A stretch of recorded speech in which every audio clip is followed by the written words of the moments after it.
সালাম আলাইকুম। ইরানের পাগলা ফ্যান ফলোয়ার যারা আছেন ভিডিওটা অবশ্যই শেয়ার করবেন। আমার কাছে খুব ভালো লাগছে। তবে বাংলাদেশের যে সকল ভাইরা বাহরাইনে এই মুহূর্তে অবস্থান করছেন আপনারা একটু সাবধানে থাকবেন। বিশেষ করে আপনারা সকলেই জানেন যে বাহরাইনে মার্কিন যুক্তরাষ্ট্রের বিশাল একটা নৌবহর বা নৌঘাঁটি অবস্থান করছে। এমনকি সেখানে অনেক পরিমাণ আমেরিকার সেনা সদস্যরা বা নৌবাহিনীর সদস্যরা অবস্থান করছিল। তো আজকে সারাদিন যাবৎ নিউজের যে মোস্ট আপডেটেড অংশ সেটা হচ্ছে ইরানে যখন ইসরায়েল এবং মার্কিন যুক্তরাষ্ট্র তারা যৌথ অভিযান চালালো, এরপরই ইরান কিন্তু ঘোষণা দিয়েছিল আমরা অভিযান চালাবো, এমনকি বড় ধরনের। তো আমি যখন নিউজটি করছি একযুগে কাতার, বাহরাইন, কুয়েত, সৌদি আরব, সংযুক্ত আরব আমিরাতে আমেরিকার যে ঘাঁটিগুলো আছে সেখানে বড় ধরনের অভিযান চালিয়েছে ইরান। দেখেন, আকিদাগত দিক থেকে আপনি ইরানকে অপছন্দ করতে পারেন, কিন্তু আজকের দিনে যদি মুসলিম রাষ্ট্রগুলোর মধ্যে শক্তিধর অন্যায়ের বিরুদ্ধে প্রতিবাদ করার মতন, পশ্চিমাদের বিরুদ্ধে গুটিবাজির বিরুদ্ধে রুখে দাঁড়ানোর মতন হিম্মত কলিজা কারো থাকে সেটা হচ্ছে ইরান।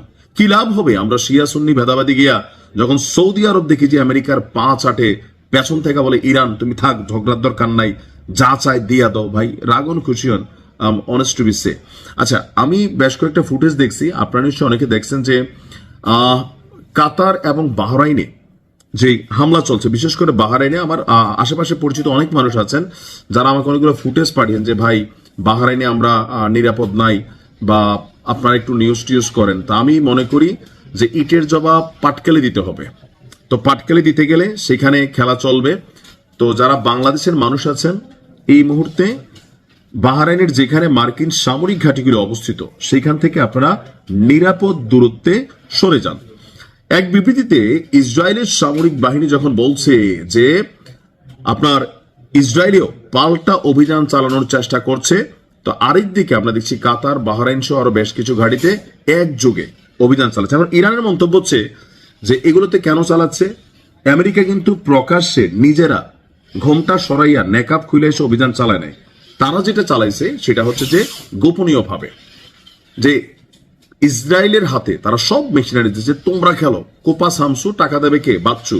তো বাচ্চু হচ্ছে আমেরিকা, কিন্তু ইরান তো বোঝে এই বাচ্চু যে আমেরিকা, সেই কারণে তারা বাচ্চুর যত বাড়িঘর ঘর ছিল বিভিন্ন স্টেটে, বিশেষ করে যে আরব রাষ্ট্রগুলো, এই আরব রাষ্ট্রগুলোতে তারা বলছে যে এইখানে অভিযান চালানো আমাদের বৈধ লক্ষ্য টার্গেট।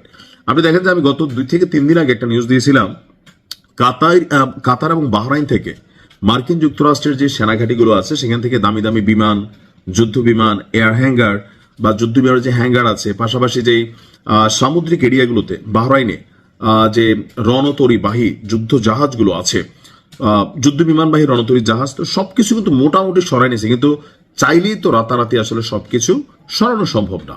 তো এই মুহূর্তে ইরান যা করছে এটা টিকে থাকা লড়াই। আমি জানি এই লড়াই ইরান হেরে যাবে, এটা বি অনেস্টলি যদি আমাকে জিজ্ঞেস করেন। তবে লড়াইটা দীর্ঘমেয়াদী হবে। আবার 2026 নিয়ে একটা ভবিষ্যৎবাণী ছিল যে 2026-এর শেষের দিকে এসে একটা বড় ধরনের যুদ্ধ হবে, আর এই যুদ্ধের পর বিশ্বব্যাপী পরাশক্তির যে খেলা আছে সেখানে একটা পরিবর্তন ঘটবে। অর্থাৎ আজকের দিনে আমেরিকার যে পরাশক্তিগত অবস্থা সেখানে পড়ে যাবে আমাদের এই অংশ থেকে, অর্থাৎ চীন অথবা রাশিয়া, তাদের মধ্যে কেউ না কেউ সেখানে ভিট করবে। আজকে ইরান হেরে যাওয়ার মানে হচ্ছে রাশিয়া আগামী টার্গেট, ইরান হেরে যাওয়ার মানে হচ্ছে চীন আগামী টার্গেট। এমনকি মধ্যপ্রাচ্যে শুধু একটা রাষ্ট্রকে আজ পর্যন্ত ঝুঁকাইতে পারে নাই, সেটা হচ্ছে ইরান। জ্ঞান, বিজ্ঞান, গবেষণা, ইনস্টিটিউশনাল প্রযুক্তি সবকিছুতে আকাশচুম্বী জনপ্রিয়তা, এমনকি পররাষ্ট্র নীতিতেও শক্তিধর রাষ্ট্রগুলোর সাথে সখ্যতা আছে। তবে এটা তৃতীয় বিশ্বযুদ্ধের দিকেও যাইতে পারে, মধ্যপ্রাচ্য জুড়ে পুরো যুদ্ধ ছড়াই যেতে পারে, সামহাউ একটা বিগার কোনো কিছু ঘটতে যাচ্ছে। তো আল্লাহর কাছে দোয়া করি আল্লাহ যেন ইরানকে হেফাজত করে। আর আপনারা যারা আছেন দোয়া করবেন, কারণ দাওয়ার সাথে দোয়াও লাগে। মেশিন তো ইরান ছুটতেছে, এখন এটা কি জায়গা মতো পড়বে নাকি পড়বে না, আমরা দোয়া কইরা ক্ষেপণাস্ত্রের জায়গা মতো পৌঁছাই দিব। ভালো থাকুন, আসসালামু আলাইকুম।